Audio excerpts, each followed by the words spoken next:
Pessoal, nesta terça-feira, a partir das 9 horas da manhã, estarei no bairro de Mangabeira, o maior bairro da nossa capital. E lá vou autorizar o início das obras do Bosque das Águas, que fica localizado ali às margens da nascente do Rio do Cabide.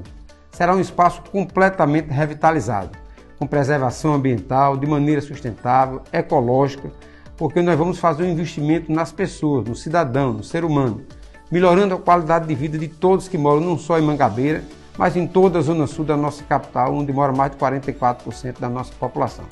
Então é desta forma que nós estamos fazendo gestão, voltada para as pessoas, para a qualidade de vida e tornando João Pessoa uma capital cada vez mais humana e sustentável.